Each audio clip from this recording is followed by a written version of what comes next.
management. GCD takes a holistic education and focuses on both academics as well as overall development of our students.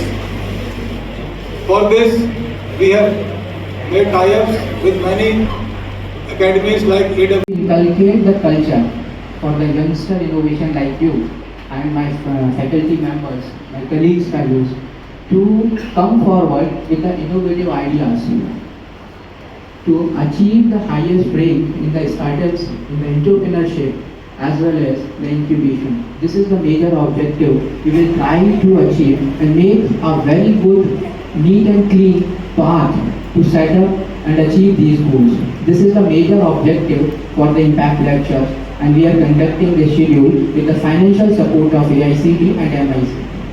And what achievements we are got already in the last year, in a very short span of time, within a couple of months, the GDCG is got the 2-star rating that is given by the MIC. जैसे पार्ले जी ने अपने आप को redefine किया, आज भी पार्ले जी biscuit के आप एड्स नहीं देखते कहीं पे, तब भी आपके दिमाग में बिस्किट मतलब पार्ले जी है. So it is you have to benchmark yourself. अब वो आप कैसे कर पाते हो वो आपको सोचना पड़ता है.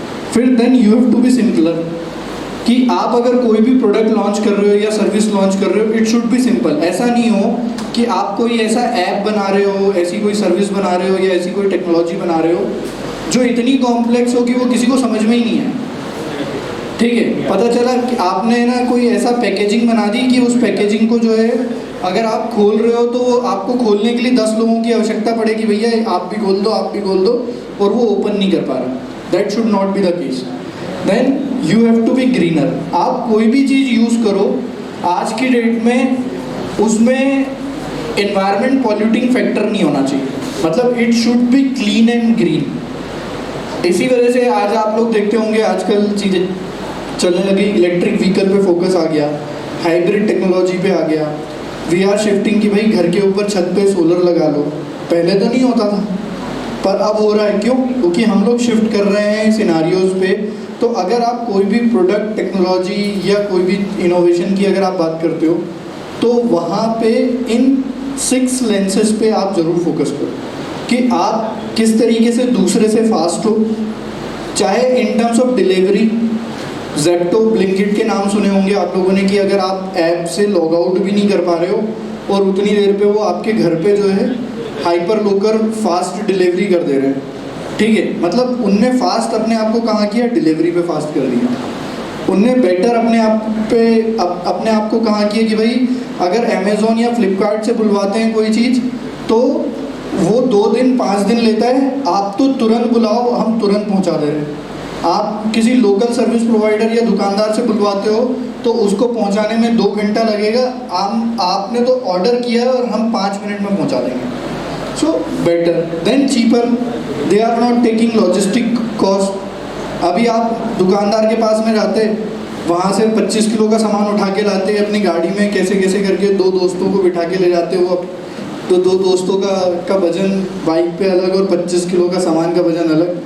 ठीक है, उसने उस सारी चीज़ों को ऑन ऑर्डर किया, उसी क्वालिटी में आपको दे दिया. ग्रीनर मतलब वो जो डिलीवरी करवा रहे हैं वो इलेक्ट्रिक व्हीकल या जो थोड़ी देर पहले मैं आप लोगों से बात कर रहा था, जो पूरा स्टार्टअप इकोसिस्टम जो है वो सिर्फ आप यहाँ पे ये 2 चीज़ों से समझ सकते हो. पहली चीज़ है क्रिएटिविटी, दूसरी चीज़ है इनोवेशन. क्रिएटिविटी का मतलब क्या है? अगर ये क्रिएटिविटी है, ये ना क्रिएटिविटी है कि एक अच्छा गमला है, उसके अंदर मिट्टी है, उसके ऊपर पौधा लगा हुआ है. ठीक है, इट इज़ अप्लाइड इमेजिनेशन की एक अगर मुझे गमला बनाना है, इस क्रिएटिविटी को कॉमर्शलाइज कर दिया, मतलब मैंने किसी को सेल कर दिया या मैंने किसी से परचेज कर लिया. दैट मीन्स क्या हुआ? अगर कॉमर्शलाइज्ड क्रिएटिविटी है, इसका मतलब क्या है? इनोवेशन है. तो बहुत सारी लाइनें हैं, पेंटिंग है, कोई प्रोसेस या सिस्टम हम लोग इमेजिन कर रहे हैं हमारे दिमाग में, और वो सिर्फ हमारे दिमाग में चल रहा है. मतलब दैट मीन्स आपके दिमाग में सिर्फ एक आइडिया क्वाइन कर रहा है और उस आइडिया पे आप कोई वर्क नहीं कर रहे हो, तो that is called creativity. But आपके दिमाग में कोई आइडिया है और आपने आपके दिमाग से बाहर निकाल कर उसको एक्चुअल कर लिया। मतलब आप पेन एंड पेपर पे बना रहे थे कि ये गमला इस तरीके का दिखता है, ठीक है, उसके लिए नीचे पॉट होता है, उसके अंदर मिट्टी होती है, उसके ऊपर पौधा लगता है तो गमला बन जाता है। आपने क्या किया, एक्चुअल में एक गमला लाया, प्लास्टिक का, मिट्टी का या किसी चीज़ का, उसमें एक्चुअल में मिट्टी डाली, उसमें एक्चुअल में पौधा लगाया और आपने दुकान में जाके उसे बेच दिया। या आपने 4 रिक्विजिशन ले ली कि आप अगर इस चीज़ को हम मार्केट कर सकते हैं और इसके लिए आपने 4 ऑर्डर लिया है, तो अगर आपने इस चीज़ को कॉमर्शलाइज कर दिया तो इट इज़ कॉल्ड इनोवेशन। बहुत सारे टी शर्ट्स के ब्रांड हैं, बहुत सारे अलग अलग बड़े बड़े ब्रांड्स हैं, मतलब अलग अलग चीज़ों में हैं, बट जो अपनी किसी भी स्किल को कॉमर्शलाइज कर पा रहा है तो इट इज़ कॉल्ड इनोवेशन। आप में आपकी स्किल है कोडिंग, प्रोग्रामिंग या बाकी सारी चीज़ों की, आप अगर उस स्किल को कहीं पे सेल कर रहे हो and you are earning from that, it is called innovation. But if you have a skill, you are thinking that you have a skill on pen and paper but you are not able to commercialize it, then it is called creativity. But if you have a skill, you are commercializing it, getting money or getting credit out of it, it is called innovation. तो आपको एक चीज़ समझ में आई, innovation और creativity में क्या फ़र्क होता है, समझ में आया? तो अब आप जब आप उनने वहाँ पे किया है, इस वजह से वो नया ब्रांड बना पा रहा है वैसा है। और ये जो व्यक्ति कर रहा है उसी को हम स्टार्टअप कहते हैं इन टर्म्स, अगर हम आज की दुनिया के टर्म्स में अगर हम बात कर रहे हैं। सब नेक्स्ट, तो अगर जैसे आपके किसी के भी दिमाग में अगर कोई बिजनेस आइडिया है या आप सोच रहे हो कि मुझे कोई स्टार्टअप चालू करना है, तो ये कुछ की पॉइंट्स हैं कि जैसे बिजनेस चैलेंजेस क्या होते हैं। तो हमें हमारा पेन एंड पेपर लेना है, ठीक है, और उस पर हमें ये नोट डाउन करना है कि जो मेरा दिमाग में आइडिया चल रहा है उसके एक्चुअल बिजनेस चैलेंजेस क्या हैं प्रेजेंट सिनारियो में, उसमें ऑपरेशनल चैलेंजेस क्या हैं। मतलब अगर वो चीज़ अगर हम करने जाएंगे तो एक्चुअल में क्या क्या दिक्कत आएंगी ऑपरेशन एंड रन में, कि पता चला कि मेरे को जेप्टो जैसा एक हाइपर लोकल डिलीवरी स्टार्टअप चालू करना है तो मुझे राइडर्स मिलेंगे कि नहीं मिलेंगे। पता चला मुझे पर डे के लिए राइडर हायर करना पड़ रहा है, 1 महीने के लिए मुझे 30 लोगों को हायर, कुछ एडवांस टोकन देना है, पर बड़ी कंपनी के लिए वो फ्री में काम कर रहा है। तो ये ऑपरेशनल चैलेंज है। कस्टमर चैलेंज, अब आपने पता चला कि जबलपुर में एक हाइपर लोकल डिलीवरी चालू कर दी और आपके पास कस्टमर चैलेंज क्या है कि जो कस्टमर है उसको पता ही नहीं है कि आपने जबलपुर में कोई इस तरीके की चीज़ चालू नहीं, और पे अगर कोई प्रोडक्ट ट्रांसपोर्ट कराना है तो हाइपर लोकल के लिए वो रैपिडो या जो डेंजो जैसे जो पॉपुलर ऐप हैं वो यूज़ कर रहे हैं, वो आपका लोकल ऐप समझ ही नहीं रहा, ठीक है। तो वो एक चैलेंज है आपके साथ में कि कस्टमर कई बार क्या होता है, बहुत सारे ऐसे यूनियन टेरिटरीज़ हैं अपने यहाँ पे, बहुत सारी स्टेट्स हैं जहाँ पे कई ऐसे रूल्स एंड रेगुलेशन हैं जो कुछ प्रोडक्ट्स और सर्विसेज को सपोर्ट नहीं करते। वहाँ पे पर्टिकुलर कुछ स्टार्टअप्स रन भी नहीं कर पाते ड्यू टू रेगुलेटरी। जो सारे जो 4-5 प्रॉब्लम स्टेटमेंट हैं, इन सब में जब आपने जो प्रॉब्लम आपने लिखी, इन सारी प्रॉब्लम की एक कंसाइज स्टेटमेंट आप बनाओगे, तब आपको समझ में आएगा कि अगर मुझे ये जो फ्लावर पॉट है इसका मेरे को बिजनेस करना था, बट सिंपल जैसे हम लोगों ने स्टार्टिंग में बात करी थी, ये वही कीवर्ड्स हैं। सर नेक्स्ट, फिर इमेजिनेशन। तो हमें इमेजिनेशन में ये भी चीज़ लानी पड़ेगी कि इमेजिन द नेक्स्ट, मतलब अगर आपको ये लग रहा है कि कोई प्रोडक्ट या सर्विस आप लोगों ने बना रखी है बट वो अगर हिट नहीं कर रही है या वो पॉपुलराइज नहीं हो रही है, so we have to imagine what should be the next, हम किस तरीके से उसको पॉपुलराइज करें। Reimagine product business model and services. हो सकता है कि कुछ ऐसे हम मार्केट में ला सकते हैं, जैसे बहुत सारे लोग जब हम गर्मियों में यूज़ करते थे तो पेप्सी आती थी पहले। Last year Shark Tank India में जो एक स्टार्टअप आया है स्किपी आइस पॉप करके, what they are doing, they have simply reimagine the entire product. जो पेप्सी आती थी 1-2 रुपए की ऐसी, और उसके अंदर मतलब एक कलरफुल अलग अलग फ्लेवर्ड के पानी रहते थे और सारी चीज़ें, उनने उसे बहुत अच्छे तरीके से कंसाइज और पैकेज्ड तरीके से मतलब लोगों तक के पहुंचाना चालू किया, and it become very highest grossing startup of shark Tank India. तो आपको इस तरीके से री इमेजिन भी करने पड़ जाते हैं प्रोडक्ट्स, वो आपको देखना पड़ता है। फिर देन कस्टमर के चैलेंजेस क्या हैं, आपको कस्टमर के चैलेंजेस को ज़्यादा देखना पड़ता है जब हम स्टार्टअप या बिजनेस की बात करते हैं। कई बार क्या लगता है, हम लोग जब कई बार हमारी चीज़ें चालू करते हैं तो हमें ये लगता है कि मेरे चैलेंजेस हैं, मतलब we our self become the problem statement. हमें अपने आप को प्रॉब्लम स्टेटमेंट नहीं बनाना है। एंड जब भी आप प्रॉब्लम स्टेटमेंट सोच रहे हो कि ये मुझे पर्सनल समस्या हुई थी। कई बार क्या होता है कि जब हमारे साथ में फैकल्टीज़ भी हैं, बहुत सारे जब स्टूडेंट आते हैं तो वो आपको जब आइडिया पिच करते होंगे तो ये पिच करते होंगे कि मुझे ये समस्या हुई थी, इस वजह से मैं ये सॉल्यूशन देना चाह रहा हूँ। सो इस तरीके के जब आइडिया पिच हो रहे होते हैं ना, तो आइडिया फॉर फ्यूचर डायरेक्शंस, मतलब हमें ये चीज़ समझनी चाहिए कि what are the weak signals, strong signals, emerging landscape क्या है। मतलब कोई चीज़ ऐसी चल रही हो जो बाहर की कंट्री में बहुत अच्छी चल रही हो और इंडिया में इंट्रोड्यूस ना हुई हो, तो हम ये देख सकते हैं। मतलब कोई भी ऐसी चीज़ नहीं है, Ola is exact copy of Uber, कोई कुछ कह ले, ठीक है, बट उनने उस टाइम पे उस सिनारियो को वहाँ से इमेजिन करके इंडिया पे शिफ्ट किया।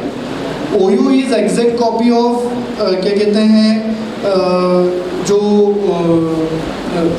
मैं अभी थोड़ा सा मैं नाम कंफ्यूज हूँ, तो ये सारी चीज़ें। And Amazon is derivative of Alibaba, कि भाई Alibaba is doing and they have mark the cluster की किस तरीके से सारी चीज़ें। फिर emerging landscape, morphing with emerging new future. अब ये मॉर्फिंग का मतलब समझो, Flipkart is doing well, but उसके बाद भी मीशो चला, मीशो चल रहा है मार्केट में, फ्लिपकार्ट अच्छे से चलता है, अमेजॉन अच्छे से चलता है, उसके बावजूद भी शॉपिफाई चल रहा है। Shopify is digitalising each and every segment. अब भाई कंप्यूटर साइंस की बात करते हैं ना, तो भाई मॉर्फिंग उनने क्या किया, उनने एक बिल्कुल निश फोकस पकड़। Next, so ideas for seizing emerging opportunities, growing business trend. आप लोग देखो कि कौन से ऐसे बिजनेसेस हैं, जैसे अभी ग्रीन काफ़ी चल रहा है, मतलब या तो ईवी चल रहा है, या तो सोलर चलेगा, या फिर कुछ हाइब्रिड टेक्नोलॉजीज आएगी, तो आप लोगों को उन टेक्नोलॉजीज़ पे ज़्यादा फोकस करना चालू कर देना चाहिए। फिर चेंजिंग टेक्नोलॉजीज़ के साथ में, फिर डेमोग्राफिक्स के साथ में कि कहाँ पे किस डेमोग्राफिक पे कौन सी चीज़ ज़्यादा चलेगी। फिर देन इंडस्ट्री 4.0। अब इंडस्ट्री 4.0 मत सर्च करना, इंडस्ट्री 5.0 करना, क्योंकि इंडिया में इंडस्ट्री 4.0 आने से पहले इंडस्ट्री 5.0 आ गया। तो क्या है कि इंडस्ट्री 4.0 का शिफ्ट होता, उससे पहले पहले इंडस्ट्री 5.0 आ गया, क्योंकि इंडिया में जब 2G चल रहा था तो 2G आते आते 4G आया, और फिर 4G के बाद सीधे 5G आ गया। मतलब वो 3G वाली कहानी जो है वो बीच में मॉर्फ्ड हो गई। तो आप लोगों को ये भी ट्रेंड्स पता होना चाहिए कि पता चला आप किसी ऐसी टेक्नोलॉजी पे काम कर रहे हो जिस पे आपने टाइम, मनी, मैन सब लगाया और वो ना आ पाए। फिर कस्टमर एंड मार्केट ट्रेंड्स आप लोगों को फॉलो करते रहना चाहिए। नेक्स्ट, सो कस्टमर रीच के लिए हमें क्या करना है, हमें देखना है कि कस्टमर की फ्रस्ट्रेशंस क्या हैं, कस्टमर के प्रॉब्लम्स क्या हैं, कस्टमर के डिज़ायर क्या हैं, कस्टमर का प्रोडक्ट फोकस क्या है, कस्टमर के एस्पिरेशंस क्या हैं, कस्टमर के प्रोडक्ट को हम कैसे कर रहे हैं। री imagine old product with sensors, यहाँ पे सेंसर हटा दो, री imagine old product with the new technology, new services, new design thinking asset. मतलब मेरे को अगर कोई एक नई चीज़ लानी है जो already old version, old schooling में मौजूद है, बट मैं अगर उसका कुछ एक नया वर्जन ले आऊँ रीपैकेजिंग फॉर्म में और वो पॉपुलराइज हो पाए, तो मुझे उस तरीके के प्रोडक्ट और सर्विसेज पे अगर मैं स्मार्ट डस्टबिन, स्मार्ट एग्रीकल्चर जो है वो आज से 10 साल पहले भी बनते आ रहा था, ठीक है, and you are still pitching it.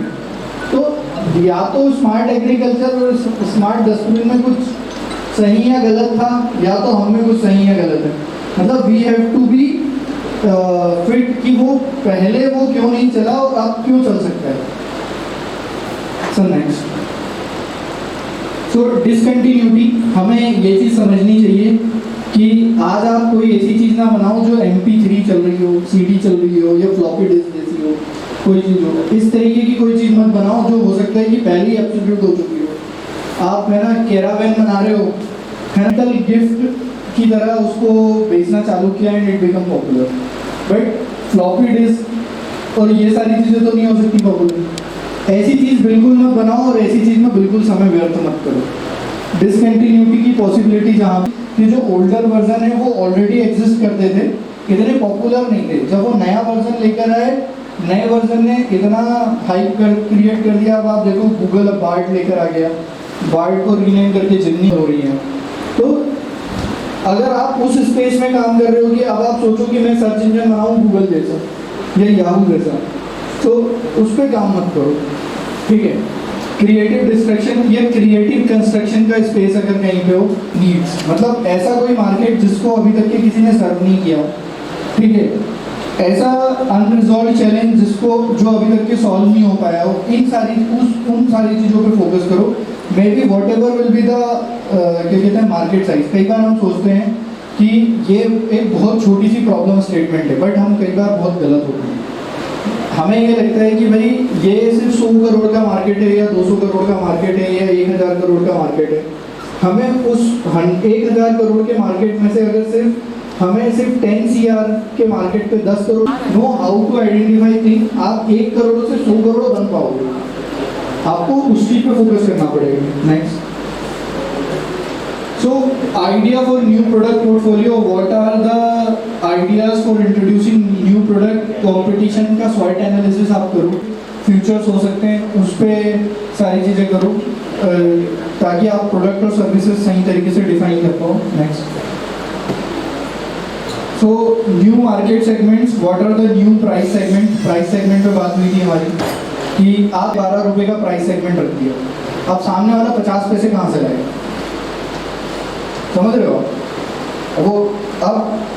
वो वहाँ पर कर सकते हो, मतलब आप 5 रुपये का क्या कहते हैं मैगी लेने जा रहे हो और वो ये बोले कि नहीं अब ये 6 रुपये 75 पैसे का मैगी है, तो आप क्या करोगे, ले लोगे 6 रुपये 75 पैसे का मैगी। 75 पैसे कहाँ से लाओगे, ठीक है। So those were the thing, new market segments, new customer segments आप लोगों को फोकस करने चाहिए कि what are the new customer segment, what are the new market segment. Next, new customer segment और new market segment. Next, new customer segment and new market segment पे एक छोटा सा एग्जांपल दूंगा। क्लोजअप की एडवर्टाइज कितने लोगों ने देखी, क्लोजअप की, what you have imagined in Closeup advertise. Confident कि उनको सिर्फ उनका फोकस ऑडियंस क्या है, कस्टमर सेगमेंट क्या है, यूथ। तो आपका अगर कस्टमर सेगमेंट अगर आपने फोकस कर लिया, you are at the right track. Next, so how to use smart technologies for reaching customer, innovative marketing campaign, innovative marketing strategies। आप लोग कई बार देखते होंगे अभी IPL चल रहा है, ठीक है, तो वो मतलब एक हेलीकॉप्टर जा रहा है, उसमें एडिडास का लोगो लगा हुआ है और BCCI का लोगो लगा हुआ है। 2 ट्रक जा रहे हैं, उसमें एडिडास का लोगो लगा है, BCCI का लोगो लगा है, फिर पीछे से एक और हेलीकॉप्टर आ रहा है, ठीक है। और जब जर्सी की लॉन्च हुई उसके बाद वो पूरी की पूरी जर्सी जो है उनने पूरे हेलीकॉप्टर से लटका के घुमाई, ठीक है। So this is called affiliate marketing, gorilla marketing. मतलब बस क्रिएट कर रहे हैं पहले वो कि भाई एक इंडियन क्रिकेट टीम की अगर एक नई जर्सी आ रही है तो वो किस तरीके से मतलब वो लॉन्च कर सकते हैं, how big they can create. तो मतलब टॉप ग्रोसर है टीवी पे, मतलब बिल्कुल सारी चीज़ें जो हैं, because they have created the whole scenario like that. किसी और प्लेयर पे उतना नहीं है फोकस, बहुत सारे और भी विंटेज प्लेयर्स होंगे, बट उनने एक पर्टिकुलर प्लेयर को इतना बिल्कुल हाइप क्रिएट कर दिया। सो हाउ जो स्मार्ट ग्रोथ आइडियाज हैं उस पर कैसे फोकस करोगे, तो how will the business grow at much faster rate than industrial normal rate. आपको इस पे फोकस करना पड़ेगा कि जैसे 1 डे ड्रॉप्स आते हैं कई बार, आप लोगों ने देखा होगा कि मतलब कोई एक नया ब्रांड आया और उसने बोला कि भाई एक पर्टिकुलर डे पे हमारा ये प्रोडक्ट लॉन्च होगा और ये फ्लैश सेल जो है वो सिर्फ आधे घंटे के लिए।